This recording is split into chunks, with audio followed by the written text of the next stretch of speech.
Hello and welcome to the launch episode of Safeguarding Days, a collaborative CPD project designed by Stowe Valley Multi-Academy Trust to enable staff to get those regular updates around the latest news, headlines and safeguarding guidance, both at a national level and within our own region.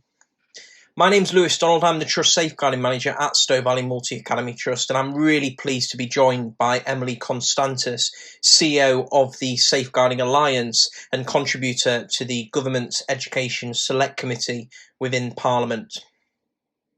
Emily's going to be talking to us in our launch episode all about her and her team's effort to lobby the government around a name change loophole that her team discovered, which allows sex offenders to go on to change their name by deed poll and then claim a completely clean DBS.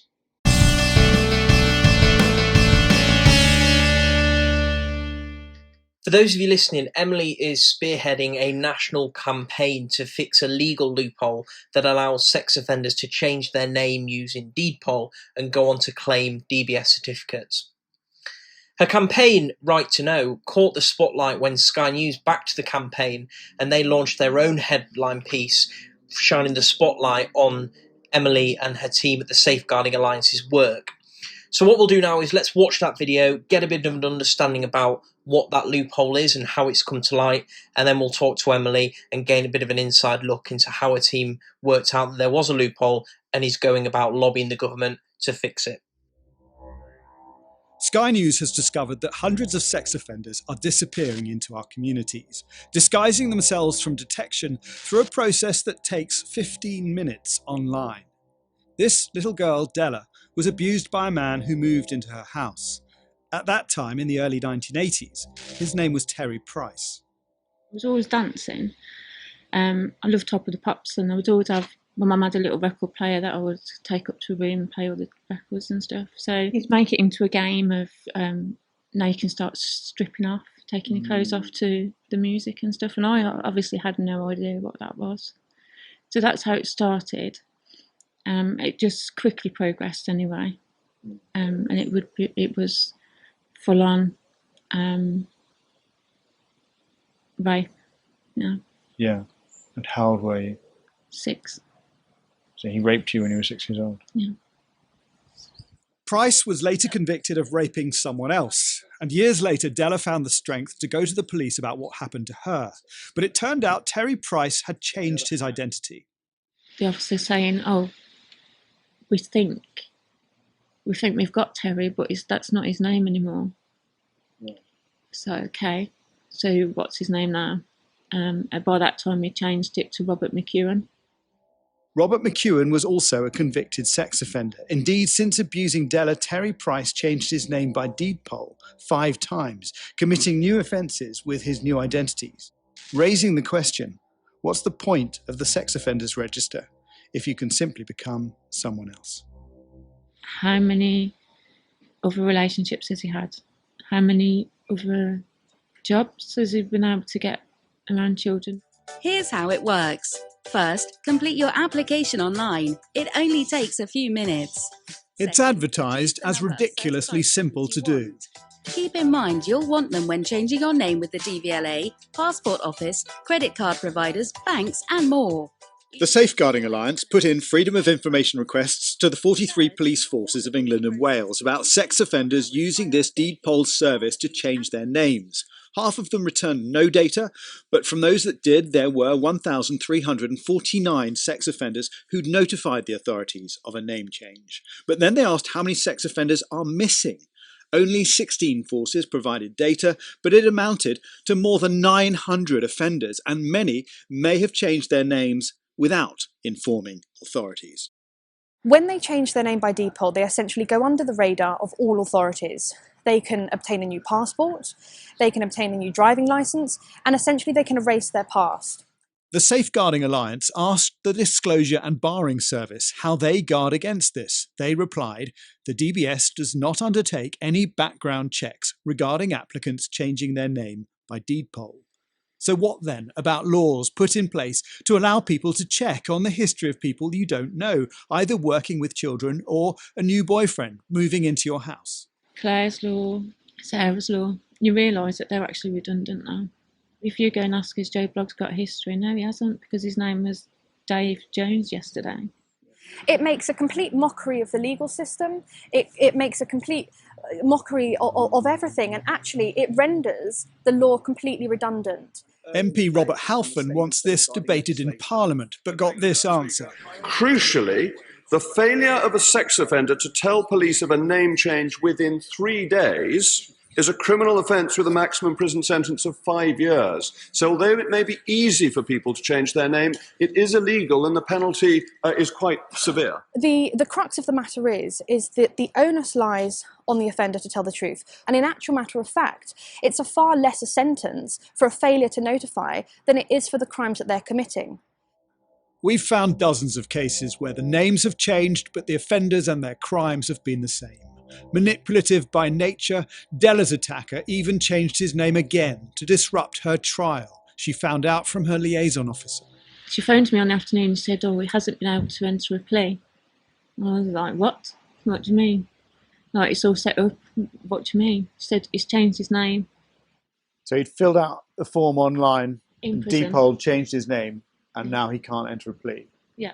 So it's just disrupting the process. He can't enter a plea because they're putting the charges to him and it's not his name anymore. Now called Mr. Mac, he was eventually convicted. The Home Office has told us it's working with the courts and DBS to ensure measures are strengthened and continuously reviewed in order to protect the public. Victims say the answer is simple. Don't allow sex offenders to change their names. Jason Farrell, Sky News.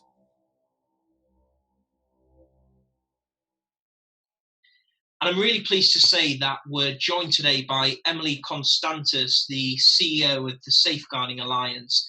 Emily's spearheading the campaign Right to Know and is working with the chair of the Education Select Committee, the Right Honourable Robert Halfon MP, to drive this change and shut down such a dangerous loophole. So firstly, Emily, thank you so much for taking time to be with us from what I can only imagine is a really busy period for you. I think the work that you and your team are doing on the Right to Know campaign is so important.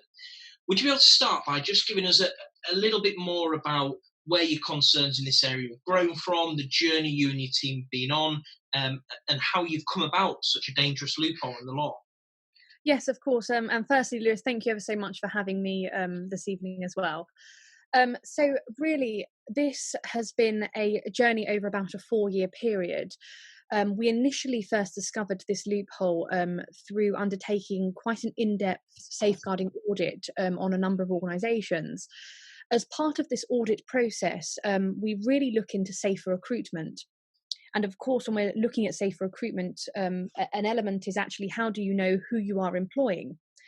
And this then started raising questions around name change and various other safeguarding issues, actually.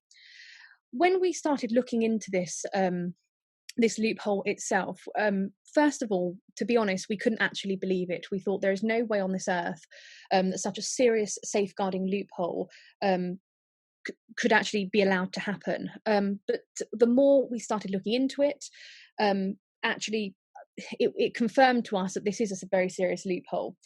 We started conducting freedom informations on all the police forces in the United Kingdom. We also did a freedom information request to the DBS service themselves and other organisations as well to try and ascertain whether this really was as big a loophole as we were seeing. And unfortunately, as the responses started to come back, it became clear to us that actually, yes, we are dealing with a very significant safeguarding loophole. This specific loophole is actually a system whereby sex offenders who are registered and on the sex offenders register are able to change their name by deedpoll. This is both through an enrolled and an unenrolled deedpoll. When they essentially do this, they go under the radar of all authorities. They are able to change their name, as we've just said, obtain a new passport, obtain a driving license, and essentially obtain a new identification. And in doing so, they are able to erase their past. We originally thought that actually, in terms of the DBS, there would be a system whereby it would track internally if somebody had a previous name. So obviously the first thing that we went on to do was conduct a freedom of information request to the DBS service. And we actually asked them whether they had a way of tallying up an old name to a new name. And actually very concerning is that they actually came back and said that the DBS does not undertake any background checks regarding to applicants changing their name via deed poll. And the DBS relies on the information that's been provided by the applicant and checked and countersigned by the registered organisation regarding identity. This alarms us for a number of reasons. The onus for declaration goes back to the offender themselves. At every element of this loophole, the onus lies on an offender to report a change of name and to declare that change of name with an employer, with the DBS system, and with the passport office.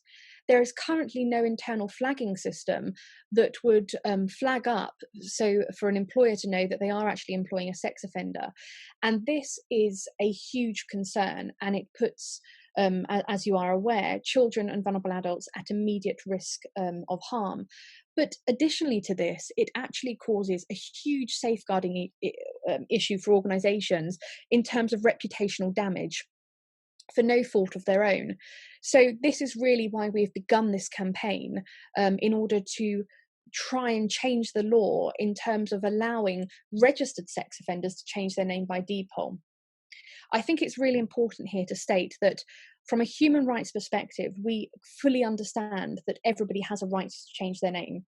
We're not trying to take that right away, but what we're saying is if somebody does want to change their name and they are a registered sex offender on the sexual offences register, there should be some form of robust regulation that actually can monitor and take the onus away from the offender and place it back onto the authorities to report internally. And we're calling for this really for safeguarding purposes.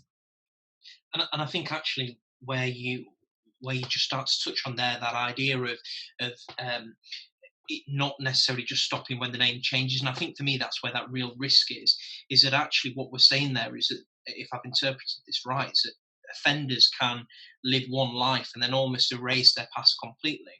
And I think especially especially in our schools where we really focus in on our culture of vigilance when it comes to safer recruitment, it's really important that we make sure the right adults are in our organisations, that are safe adults, but also that we know enough about that individual or that adult. And I think what you and your organisations highlighted there is a really key point, is that actually if offenders have the ability to be able to go on to change their name and kind of go and work with children or work in any sort of sector where there needs to be those background checks, if those background checks are coming back nil and void, it really does put a range of people at risk, but most importantly, the children that we work with.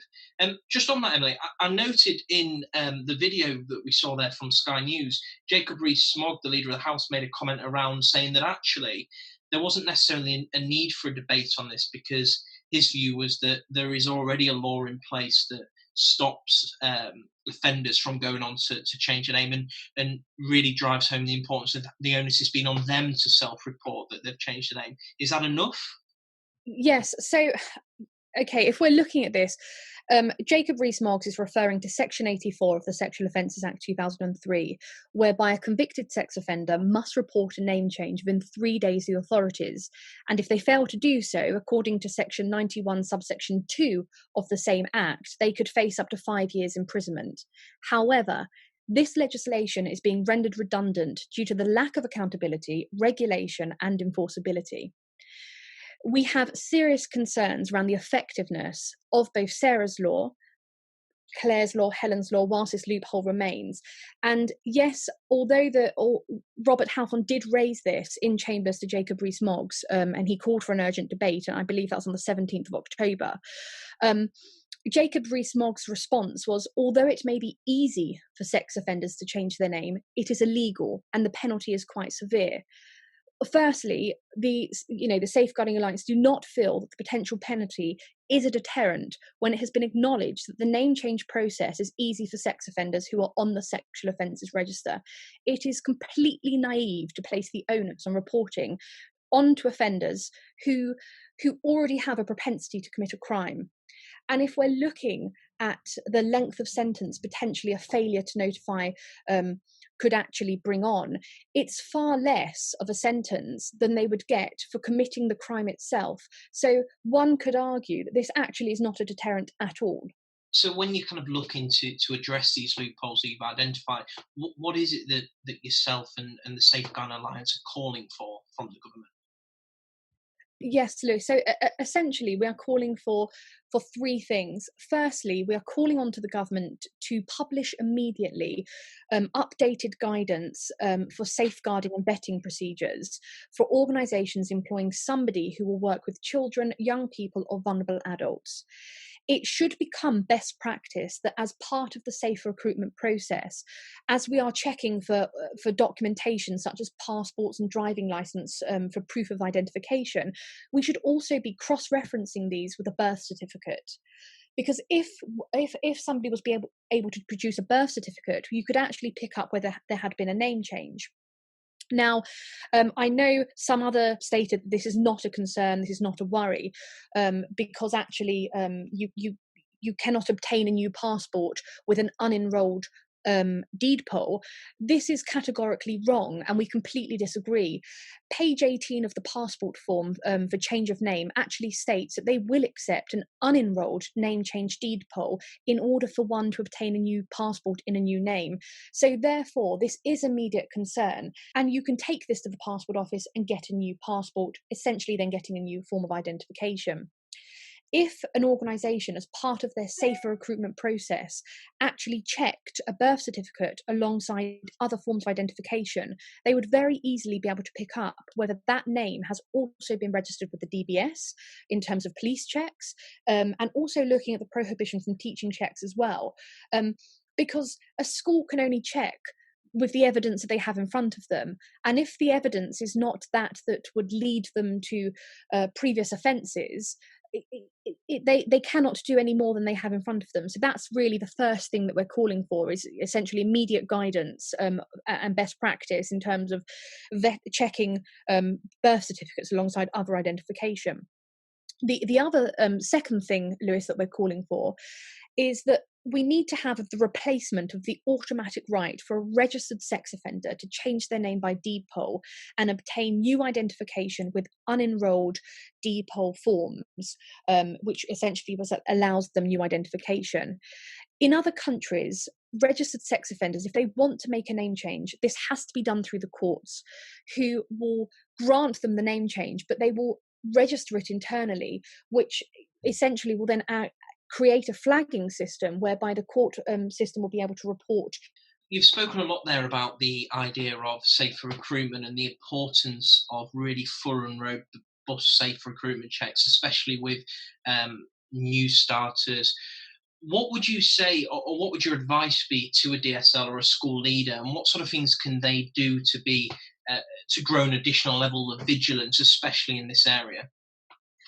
So I think it's important. I know, obviously, on lots of recruitment forms, there is obviously asking someone to declare their name, but I think it should become a standard process whereby actually, if we want to really implement safeguarding best practice in order to eliminate this loophole, the only way forward would be to actually ask somebody to produce a birth certificate alongside other forms of identification. We completely understand that this may become quite problematic in terms of obtaining a birth certificate, but we do truly believe that in safeguarding there is no room for error, and if we truly want to safeguard those who are in our care, we need to do everything in our power to do so in terms of protecting them. So from a DSL's perspective, I think it's really important that as part of the safe recruitment process, that those additional checks are being undertaken. For example, the checks for a birth certificate alongside other forms of identification. I think also, Lewis, I'd like to add at this point is we are increasingly concerned that this loophole is extremely serious, but it is symptomatic of a far wider issue in terms of a lack of joined up approach to safeguarding. And I think it's extremely important that if we're looking at safeguarding, we have to look at safeguarding in context. in terms of the organisation itself, and ensure that, to the best of the organisation's ability, robust checks are implemented to deter those who should not be within the organisation. Absolutely, and I think that idea of school leaders and DSLs, when we are inducting a new member of staff or bringing any adult into our school environment, that we kind of set that tone. And I think that the safe recruitment aspect of any arrival does exactly that. It sets that tone for what they should expect in terms of a level of vigilance and the culture of safeguarding that's present within that school. I think my advice to DSLs, kind of echoing there what you say, is that idea about being really robust with those ID checks. For me, the ID check is the absolute foundation of beginning to understand who this adult is that we're allowing to work or be part of our school setting.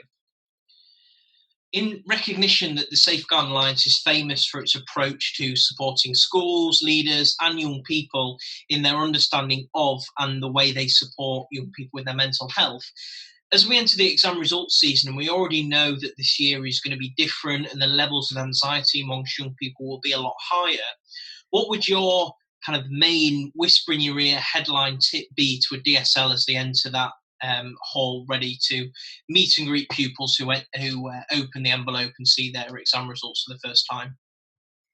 I think obviously for a DSL, they're going to be looked upon in terms of support, not only from young people, but from other members of staff as well. And I think it's important to give a very clear message, to listen to those young people, hear their anxieties, and actually stand with them and really give the message that, yes, there may be some disappointment, but you must not let those exam results define them as a person. Focus on those positives and look at how far they've come since they probably started secondary school or sixth form, or wherever they're receiving those results. And actually, let's not just forget they've been through a tremendous unprecedented time in terms of COVID-19. And I think it's really important as a DSL that you actually give a clear message on, let's focus on some positives. Emily, thank you so much for your time. I think the work that you and your team are doing is the absolute key to being able to close down this dangerous loophole. If those listening, having heard what you've said, how can they support your campaign if they so wish? What can they do? Thank you, Lewis. So we have on our website, we have a designated page to the actual campaign itself. If anybody wanted to go and have a look, that's at the safeguardingalliance.org.uk.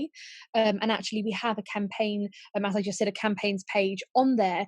If you scroll down to the bottom, you'll see that we actually have a Parliament petition open at the moment. We have just over 11,000 signatures so far, but we would love, if you feel strongly and want to add your name to that petition, we'd really love to have everybody on board with us. Equally, you are more than welcome to write to your local MP as well regarding this matter. Emily, it's been an absolute pleasure. Thank you so much for your time. It's been great. Thank you. Thank you, Lewis. Thank you for having me. Have a great evening.